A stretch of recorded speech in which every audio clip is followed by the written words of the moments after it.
Thank you. Be seated, please. Thank you very much and good morning. Or I should be the other side. What will happen if I speak from here? Nothing will happen. Good morning once more. Pole sana. Thank you for coming for this IBEC meeting. I don't want to take too much time with the speech. I just want to make 2-3 remarks in 3 minutes and ask my brother chair of the Council of Governors also to say 2-3 things. We intend to finish by 10:30. The most successful meetings are short, brief, and to the point. Lengthy meetings are counterproductive and they end up not giving us any useful results. If anything is not resolved, we can pend it and allow a track 2 approach. Track 2 means some diplomatic engagement on the side of this normal structured meetings instead of taking all the time here, arguing and going forward and backwards. So we intend to be extremely focused on the agenda items of today, which have been agreed between the Office of the Deputy President on behalf of the national government and the Council of Governors Secretariat on behalf of the Council of Governors. We always make sure that the agenda is harmonized, agreed, because this meeting is not a meeting of one level of government or one level of government against the other. It's a meeting of both levels of government talking to each other as one collectivity belonging to the government of Kenya. The executive authority is exercised at 2 levels, but there's only one government of Kenya under the Constitution. Therefore, first is to say that why we are here, and we are regularly here in this forum, is because the Constitution created these structures to facilitate a seamless process for delivery of services to the people of Kenya. Executive authority of the government of Kenya is exercised at 2 levels. Executive authority of the government of Kenya, not the governments of Kenya.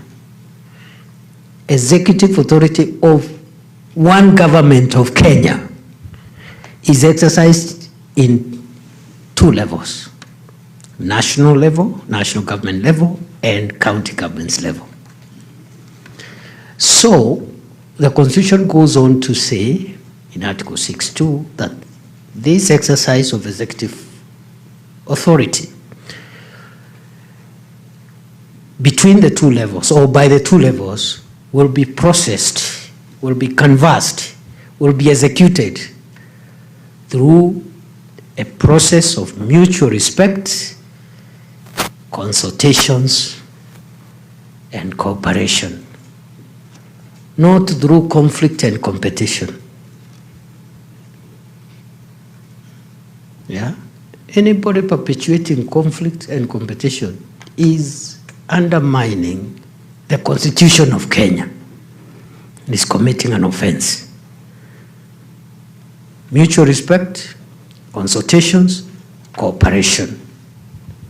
Not talking at each other, undermining each other, undercutting each other. And this applies to independent oversight institutions which are represented here that oversee accountability for both levels of government. So that is the Constitution. It's not a matter of choice. It's not what is politically expedient. It's what the law of our country demands. So brothers and sisters, we are gathered here in that same spirit. And that's why we should make a lot of progress in the interest of the people of Kenya and in compliance with our constitutional order. Point number 2 is that the Constitution then goes on to say this executive exercise of executive authority, executive power of the state by the government of Kenya, shared between the two levels of government, has some functions which are exclusive to one level. You go to Schedule 4, Part 1 and Part 2. Some functions are exclusive to one level. Other functions have what we call concurrent jurisdiction. You know, there is a tendency to simplistically look at the functions in Schedule 4 to the Constitution, Part 1 on the national government, and Part 2 on county governments. And many people end their analysis there. But those who have looked at our Constitution carefully will tell you, some functions are exclusive in Part 1, others in Part 2. Other functions are concurrent. In fact, many functions, if not all, are concurrent. This is why. Even the devolved functions, where exclusive power is given to county governments, the policy function on those functions rests with the national government. Okay? Look, all policy, even agriculture policy, policy on the other thing, or even the devolved functions, the policy function remains with the national government. And I'm not trying to create a hierarchy. I'm just, it's Constitutional Law 101. Because once we understand some of these things, some of the problems we have will disappear very easily. Okay? Because first we say the two levels should never compete with each other. They must respect each other and consult and agree and cooperate and move on. Because we have only one government of the Republic of Kenya. It's only that the executive power and legislative power, those two arms of government, there are two levels. Judiciary, of course, is not devolved. Even for the devolved functions, the policy function on everything remains with the national government, so that you can have coherence. It's not to make counties look small. It's to have coherence, because you don't want to have one county saying, let's vaccinate livestock, and another county saying there is no need of vaccinating livestock because it's a project of Bill Gates. You don't want conflicting policy. Okay? Then finally, the Constitution goes on to say that even where functions are devolved, beyond the functions listed in Schedule 4, Part 1 and Part 2, if there is any other function that is not captured there, what we call residue jurisdiction. The Constitution says residue jurisdiction rests with the national government. Again, just to backstop the state so that there is no gap anywhere. If there is anything that was never captured, any governmental power that was not captured in Schedule 4, Part 1 or 2, then the national government takes responsibility. So having said that, I think we're in good space, ladies and gentlemen, and this is my final point, because we are already implementing our constitutional responsibilities in a very good way. I was just chatting with some of the colleagues here earlier on from both national government, county government, and we are saying some of the things here we are calling disputes and conflicts are very minor issues, inconsequential. And they are expected. Differences of opinion and interpretation of mandate, these are normal things. And I gave the example, I know countries which have had devolved systems for close to 200 years. Australia, for example, 185 years of devolution. Today, there is always tension, push and pull between the two houses of parliament when it comes to how much money remains in the center and how much goes to the counties.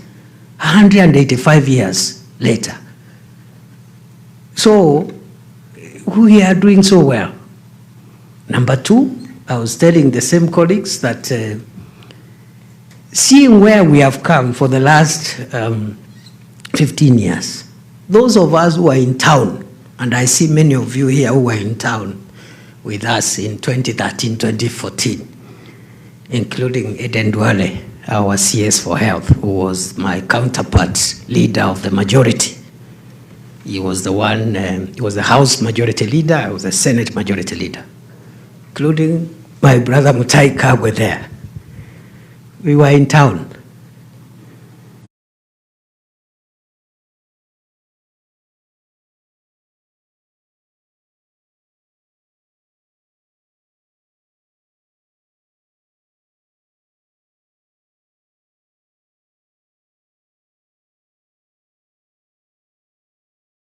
Counties, not because we want to claw back on their function, to make sure it succeeds.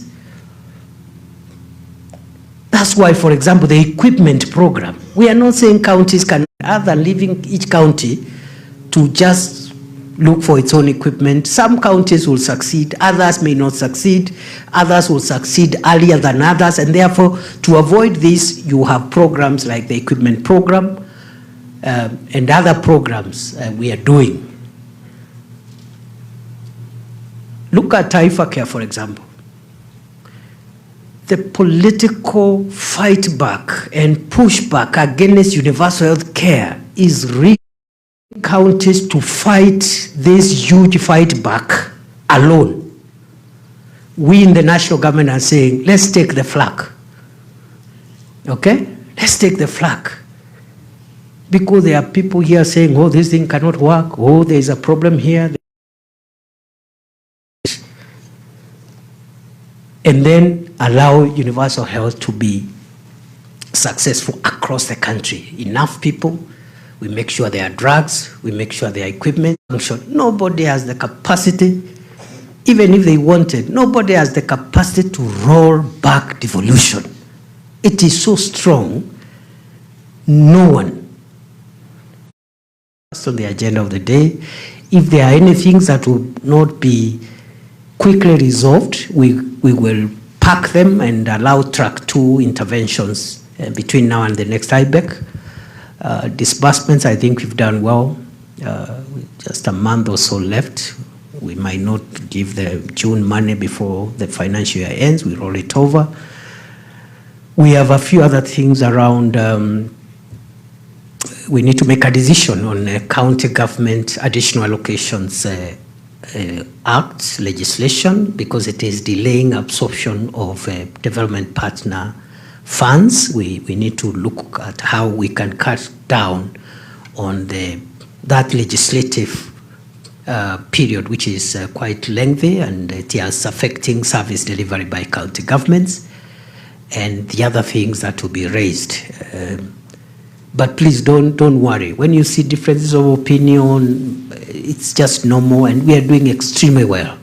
For a 15-year-old devolved system, we are in a perfect situation, because even very old devolved systems are still struggling with consultations. Jambo. Your Excellency, taking cue from you, I had a long speech here, but I'll just, following the High Court ruling, 3, discuss and agree on the requirements for approval to withdraw by the control of budget, which has become a recurring issue. And Your Excellency, I appreciate also your wise decision to take this issue on the side, notwithstanding that will allow governors, which causes us again issues of reappropriation next year. notwithstanding the issues of absorption. Your Excellency, we also need to discuss the timely approval of the audited accounts by the National to allow counties to expedite absorption on May disbursement. Your Excellency, on the issue of functional integrity, I agree with you that on some things there will be disagreements here and there. And this